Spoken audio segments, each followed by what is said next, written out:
Hey, good morning. This is Sean here from Voice from the Dirt Road. Glad to be with you today. This is our 39th episode. Last week we had some gremlins that were playing with the system that we just kind of said, you know what, instead of having a show that's going to be in and out and all kind of crazy stuff going on, let's just take a break, make sure we got it figured out. And that's what we did. And now we're back here this week. So thank you for tuning in with us again this week. I see people coming in. I appreciate all the love and support. This week, we're going to talk about several things that's going on in the world of agriculture. In the world of agriculture right now, it is never a slow moment. But I also want to make sure that I talk a little bit about mentors and those kind of things in the world of agriculture, because I think it's so important that we have mentors, regardless if you've been in the world of agriculture for 10 years, 5 years, or 50 years. I think at all different levels, we all need to seek out a mentor to help us as we're going through this particular journey, regardless if you doing row crop or you're doing cattle or whatever you're doing. I would encourage you to seek out a mentor to try to help you get on your feet, or even if you've been in the game for a while, you got somebody you can bounce some questions off of and say, okay, what is the best practices out there? What did y'all guys see, 25, 30, 40 years ago? Or in my case, when it comes to cattle, what's the best type cattle to buy? You know, what have you learned from your many years in agriculture, or at least the cattle business? So with that, I'm going to jump on into the show, and like I was just talking about, mentor. Unfortunately, this past week, a very good friend of mine, Bill Nutt, he's the one that has on the red hat. Bill is was my mentor of since I got out of the military. I got out of the military about three and a half years ago now, and luckily, the gentleman that's standing right there beside Bill is Don. Luckily, I met Don at a Wendy's in Cedartown, Georgia. Just fate, he had on a shirt that said something about Red Angus, and I simply asked him a question. Hey, could you tell me some things about y'all cattle? And then from there, we developed a relationship. He introduced me to Bill. Bill owns a very nice farm here in Cedartown, Georgia, and Bill and I had something in common.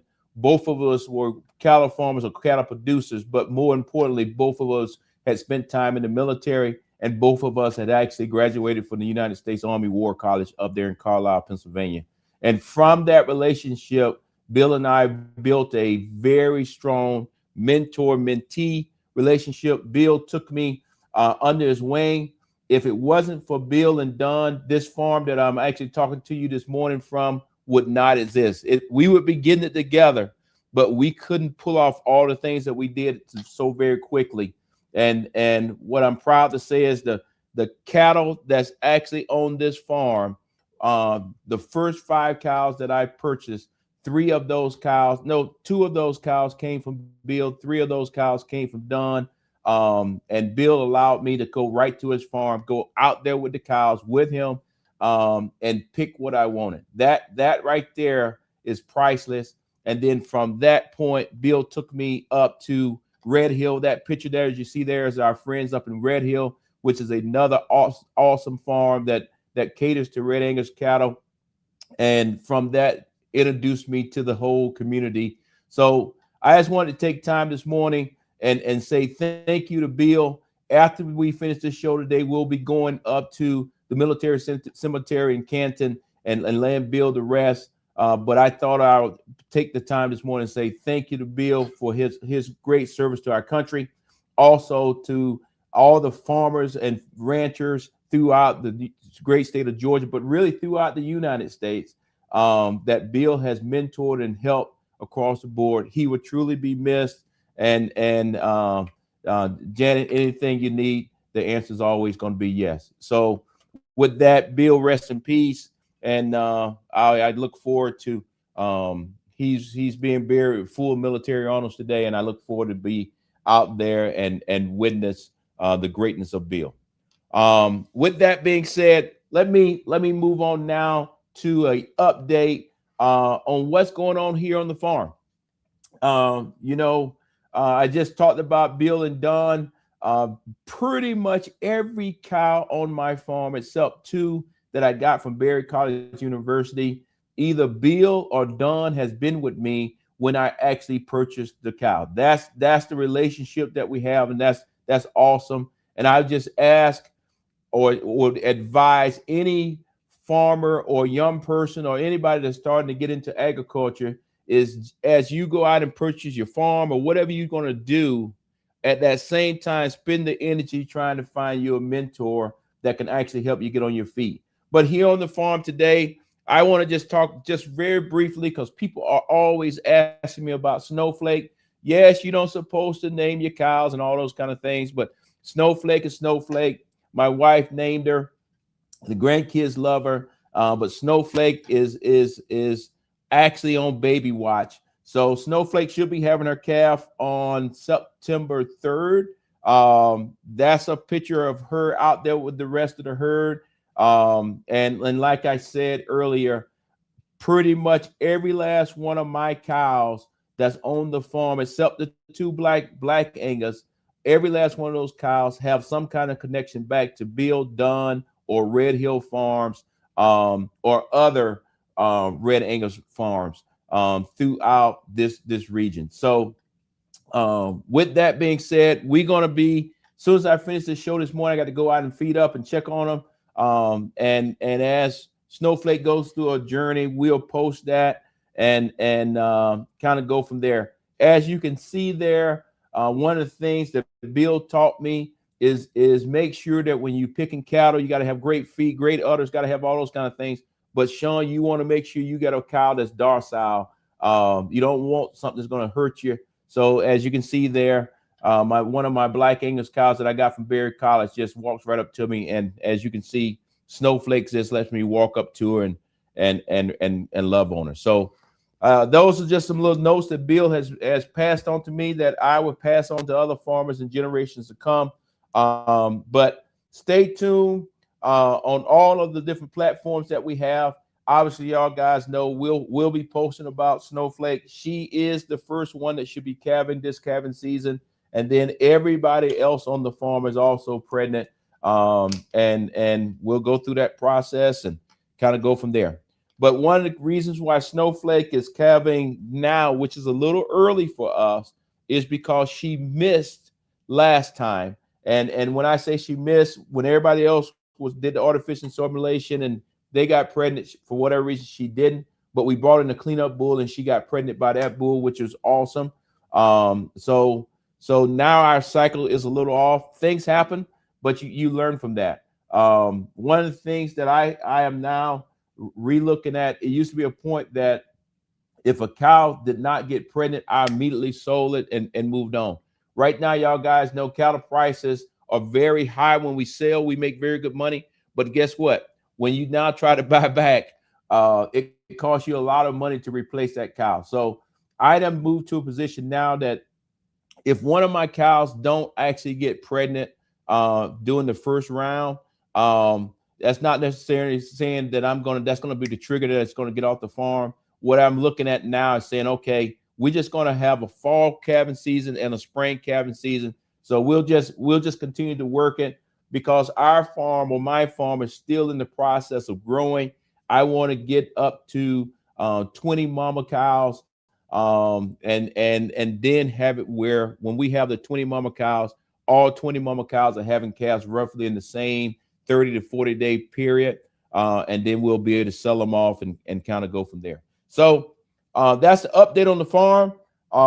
Again, like I said, without Bill, this farm would not be where it's at today, and he's truly going to be missed. And then on the other piece of that, please keep up with us on all our other platforms, and we'll let you know what's going on with Snowflake almost on a daily or couple daily basis on the other platforms. But next Friday, I'll also let you know where she's at in the process.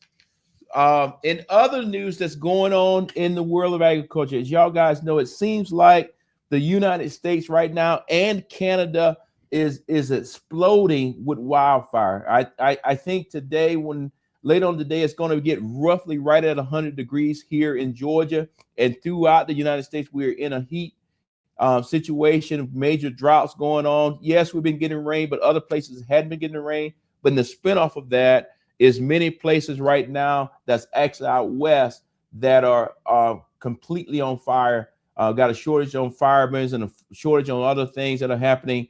And these fires are completely out of control. They're trying to get their hands around it. But let the video play for a minute, and then I'll come back and talk a little bit about how these wildfires are not only burning down all the trees, but now how it is affecting some of the farmers, because all the trees, all the grass, everything has been burned up, and now farmers are having to buy additional feed when they usually have grass for the cows to eat, which in turn is going to put a major strain on some of our farmers out west. With that, please play the video. The Aspen Acres fire, the largest wildfire in Colorado so far this year, is now 72% contained, and all evacuation orders have been lifted. So the fire burned more than 100,000 acres northwest of Rye. And even where the flames have subsided, ranchers are now facing new problems. Our Maggie Wolanski takes us to Cox Ranch near Beulah, where she's listening to one family of ranchers fighting to feed their herd. Oh, it's just the quiet back here. The sweet sound of nature. Yes, ma'am. Yeah. Is exactly what Mike Cox found in southern Colorado. I was always looking for another quiet place to raise cattle, so this spot came up for sale and it worked out. The noise you will hear? His cattle. 41 head right now. That's 17 pair. Ranching is in his DNA. Hey, I've always been around it. And his cows. Come on, girls. Yo, girl. Are good listeners. Come on, girl. Especially when it's mealtime. Like I said, this is the dried distiller drink.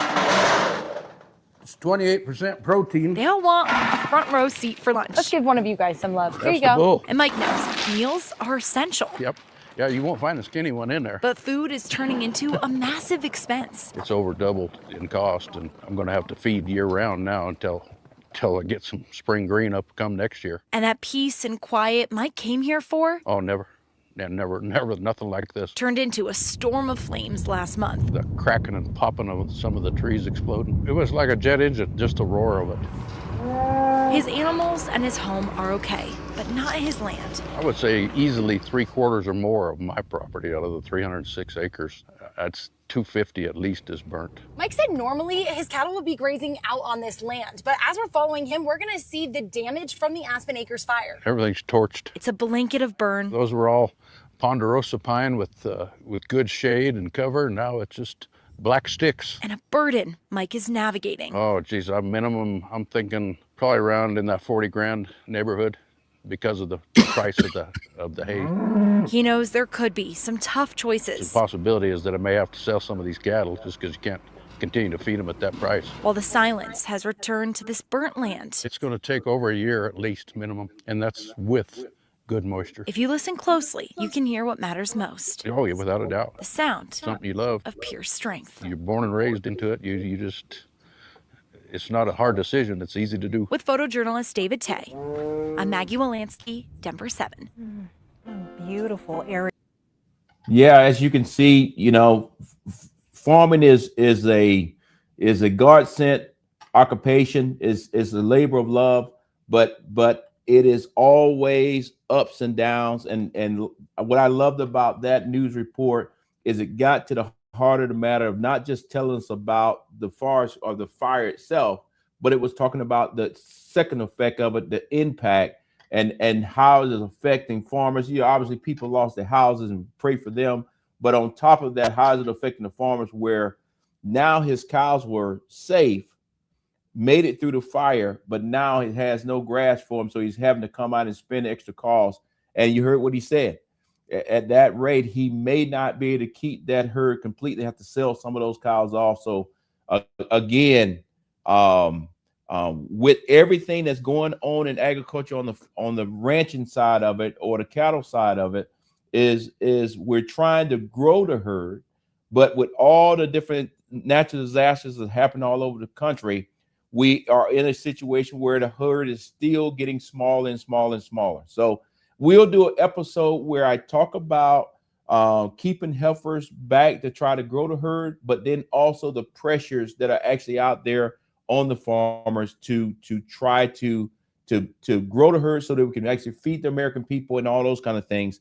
But with that also being said, this past week on August 8th, Congress went into recess, or specifically the Senate went into recess.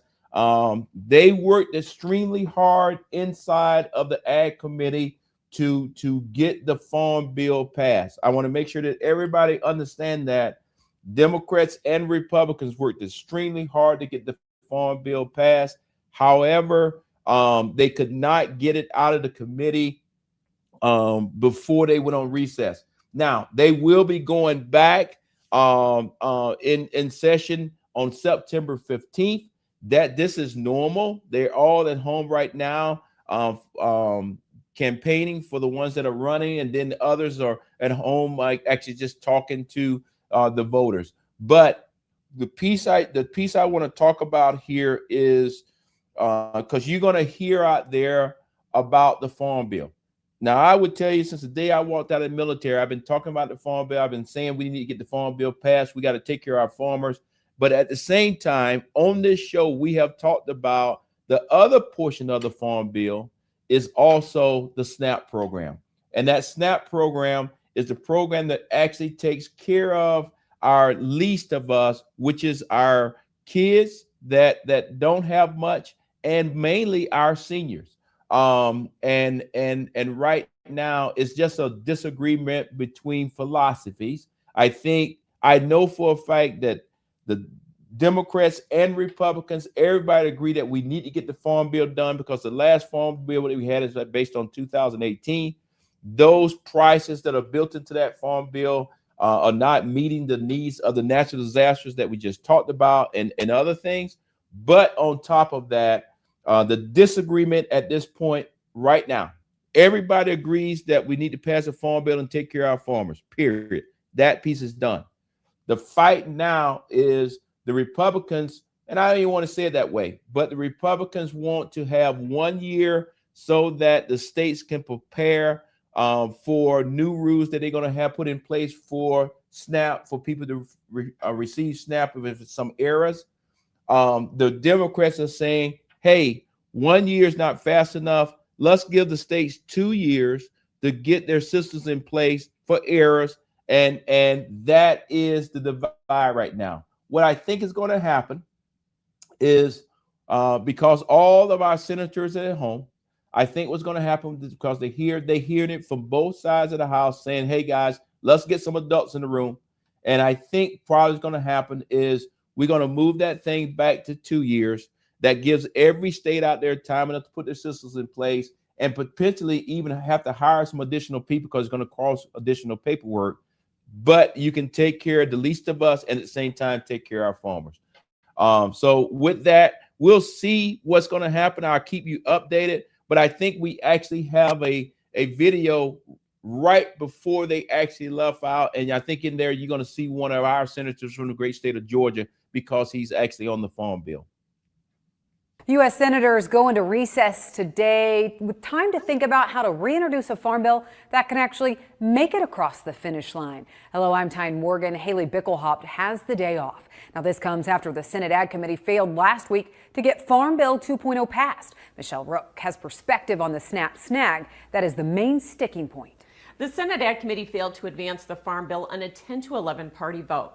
Now, the divide was over the timetable for requiring states to pay a portion of benefit costs for SNAP based on payment error rates. So now the committee regroups and tries to strike a compromise. The biggest fight between Democrats and Republicans is SNAP and the shifting of the administrative costs to the states and counties. The Republicans want only a 1 year delay on the cost shift proposal. The Democrats are mandating that they get a 2 year delay on that cost shift. That SNAP divide drew a heated debate in the Senate Ag Committee. But as we know, all of this will take 2 years, we believe, to get this all in place. So that is why there are many, many reasons that we're asking for this. But one of them is just this rank disparity between the high and middle error rates. But Chairman Boozman stuck strong to a one-year delay. We visited with the White House. We got the best deal that we can get. And I believe working together, we can get these error rates down. In the end, the bill failed. So the next step now that the Senate left for the August recess is a pre-conference. Meaning staff and members are going to work with Agriculture Committee members in the House and try to come up with a bill text that could potentially make everybody happy. Excluded from the Senate bill was a fix for Prop 12, but it does include MCOOL and, more importantly, year-round E15, which she says could be the item that fosters a compromise.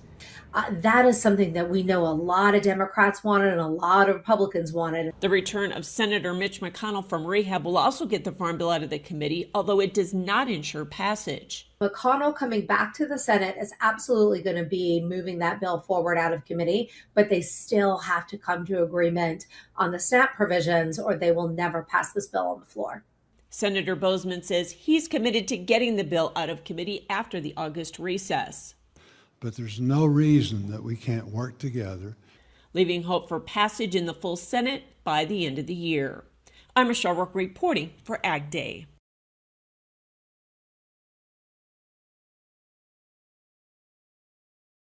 Actually get that farm bill passed on. Like I have said publicly, I think we need to do the 2-year piece of it. I don't think that's a big deal, but I do say that we need to get the farm bill passed.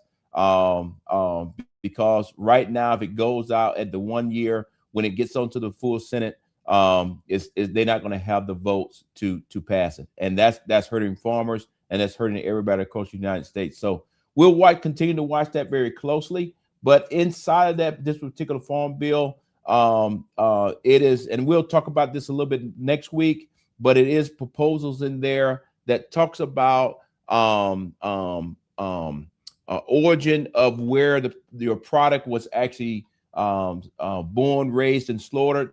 I don't have that information here in front of me, but what we will do, we'll get more into that. Don't want to talk too much about it today because I'm not 100% sure when that farm bill comes out, will that still be in there? You see, they talked about EA 15 and a couple other things. So don't want to get out in front of them. Let's see what's going to come out. And then after it comes out, we will actually digest the farm bill and make sure that you clearly understand what's in it and how it affects you, because this farm bill not only will affect farmers on the ground, but it will actually affect people throughout our entire country, depending on what you're trying to do in the world of agriculture. In addition to the farm bill, another big issue that's going on right now, and I want to thank everybody this morning that's watching us right now. We got about 120 people watching, so thank you for that. Thank you for sticking with us. Please give us feedback to let us know if we're doing a good job of giving you the information that you want. We put out on another one of my platforms of I think it was on Sunday, where we actually asked a question about medical marijuana or medical hemp. And I think we're going to come back and do a full show on that particular topic at a later date over here. So what we're trying to do is take our agriculture platform and then put it into some other places and just get feedback from our audience so that we have a better idea of where we should be going in the future.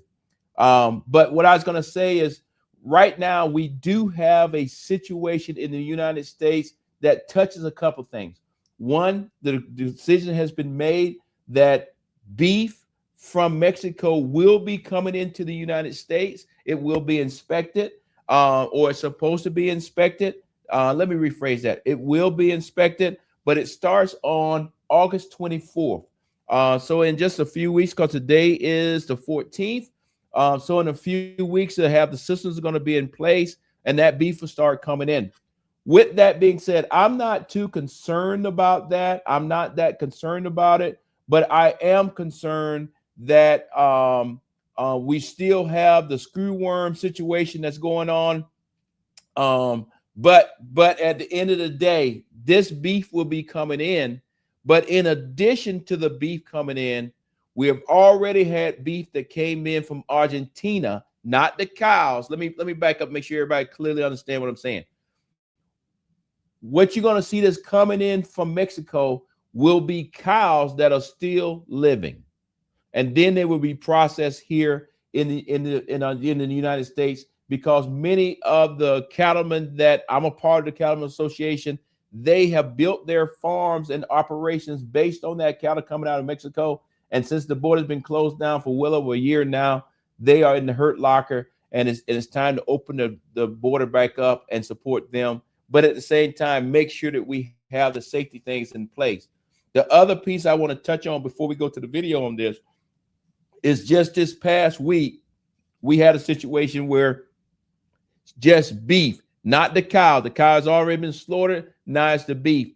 That beef came into the United States, went into Florida and other places, and now has been recalled. So I just want to touch on both of those, because on the back end, I want to talk about the importance of making sure that our food is inspected, because not only do we have a problem with that particular beef, but I think everybody's tracking. We got a problem with lettuce. We got a problem with jalapeno peppers. So that tells me that Secretary Rollins and others need to get on top of their game and make sure that we guys are getting the inspections done, because the last thing we want is people not feeling comfortable eating the food here in the United States. And so from that, let's do the video first that talks about the cattle coming in, and then we'll move into some of the other things. Who benefits the most from this border reopening immediately, and who might not see the impacts immediately when we talk about the U.S. cattle sector here? So in talking with our membership, we have producers and members of this association in California, Arizona, New Mexico, and Texas who have been hurting because of this border closure. You know, these are U.S. producers. They're members of NCBA. They have built their business model around bringing cattle out of Mexico and utilizing them in their operations. And without having that, a lot of them have struggled. They have struggled financially. So this is something that U.S. producers in those states are going to benefit from. And it's also looking at the infrastructure of this country. You know, we had Lubbock feeders that went down. We have had packing plants that have shut down or scaled back operations. NCBA is one that does not want to see us export our capacity and our infrastructure into Mexico. We don't want to start sending our cattle south to be fed and to be processed. We want to make sure that we can protect that feeding and that processing infrastructure here, because all of that has a trickle-down effect on every single cow-calf producer in this country. We need to make sure that we stay strong. And I believe being able to bring those cattle in at a time where we continue to have both good demand and low cattle numbers is extremely important for the industry as a whole. Yeah, I agree with him 100%. If we can do it safely, let's bring the cattle back in. It's something we've been doing for a long time. Keep those operations out west up and running, because if they actually collapse on itself, it's going to put us in the hurt locker to get them reopened. I want to move very quickly because I want to respect everybody's time this morning. We try to do this show in about 30, 35 minutes. But I want to move very quickly to let you understand what was going on down in Florida when it came down to this Argentina beef. Again, this is the hamburger. This is the steaks. It's not the cow. This is the next process of that. Some kind of way that beef got here into the United States and was not inspected. And the question was this the first time, or has this been going on for quite some time? So please play that video. As my good friend, the Agricultural Commissioner down there in Texas, please play the video. Ag Commissioner Sid Miller tonight demanding answers after a recent beef recall. About 30,000 pounds of Argentine beef sold in Texas and Florida, but it's been recalled because the products were imported without going through a standard reinspection process. He says the USDA needs to answer for the mix-up. We've been doing this for a year. How much got through we didn't know about? How much is out there uninspected that we didn't catch? We caught this one, basically a trailer truck load, 30,000 pounds. So, I think that the agriculture committees in the House and the Senate need to bring Brooke Rollins, USDA. We need to figure out what happened. We don't need a repeat of this. We've got to get to the problem and fix it. The recall comes about a year after President Trump announced a plan to import more meat from Argentina. Miller, by the way, says he disagrees with that plan. Yeah, you know, at the end of the day, I'm on the fence on bringing in beef from Argentina. The deal is, the reality of it is done now. What we need to do is make sure that the beef that's coming in is inspected, make sure it's safe for consumption. And Mr. Miller is exactly right. When the Senate comes back in, they need to call Secretary Rollins in and have her explain what are we doing and how did this actually happen. So I would tell you, it's a lot of things that's going on in the world of agriculture. All that goes back up to the USDA. You know how we talk about our stew and we talk about row crops and everything else, but it all sits up under or wrapped around by the USDA. This is one of those times that the USDA got to stand up. So with that being said, let me just talk a little bit about screwworms that are actually happening right now. You would say to yourself, well, this screwworm thing has been going on for weeks now. It's got to be over. No, it's not. We got 45 cases, 45 total cases. Those cases are still down in Texas and New Mexico, but 3 of those cases are active. The USDA is trying different ways. They're now using drones to fly over the herd of cattle and trying to identify if we have a screwworm situation. That's a good thing. They're using technology. But the reality of it is we got to stay on top of it. But when I say stay on top of it, as you notice, these last 3 stories, all 3 of these stories that we just talked about with the cattle coming in from Mexico, the beef that's coming in from Argentina, and then the screwworm situation, all of those things are things that are actually 100% inside of Secretary Rollins' responsibility to stay on top of and keep us safe. And I think as we continue to move forward, we just kind of need to be watching this very closely. I would tell you today, one of the things that I have on my agenda here on the farm is as soon as I go out today, because it's not going to rain, it's going to be extremely hot, I will spray my cows again today for flies, because we're just trying to make sure we keep that pressure down, that fly pressure off of them. So that'll happen first thing in the morning. I'll probably do a little video of it and kind of go from there. I'm not sure if I actually have a video for the screwworm situation. Okay, my staff says I don't, which is awesome. I also want to say this. I want to say, because we're sitting at 32 minutes, and like I said, I try to keep it within 30 minutes to respect your time, so you can get on out on your farm and get in your garden or get out there and get ready to go to work and kind of go from there. But I always end my show this way. You know, I always empty the cup. I always empty the cup. But before we empty the cup, we always talk about the pressures that farmers are under, just like veterans are under pressure. Y'all guys know I did several years in the military, but that's here, not there. Today, I'm talking about our farmers, and I know with all the wildfires out west, with the screwworm, with everything else that's going on, drought, you name it, tariffs, you name it, whatever's going on, fuel prices are high, what we're going to do with the war and all those kind of things, it puts unbelievable pressure on our farmers. And I want to make sure that our farmers clearly understand that if you're in a struggle and you need some help, because many times you're the only person out there on the farm during the day, pick up the phone and call 988. It's a professional that's on there, will help you get from today to tomorrow. Because like I say all the time, I don't want you to make a long-term decision for a short-term problem. So that's the same thing I told my soldiers in the military. I want to be able to talk to you tomorrow. So pick up that phone, call that number, or family members. If your husband or wife is struggling and you need some help, pick up that number, pick up the phone and call 988. A professional will answer that phone 24 hours a day and actually help their spouse or whoever get through the situation so they can actually be here with us tomorrow. So I pray that all of our farmers stay safe across the board. We're going to talk a little about farm safety at some point. But with that, guys, you know, it's been a great day. Glad to be back in the saddle. We actually had about 150 people watching this morning. Hey, The cup is empty. Have a great day.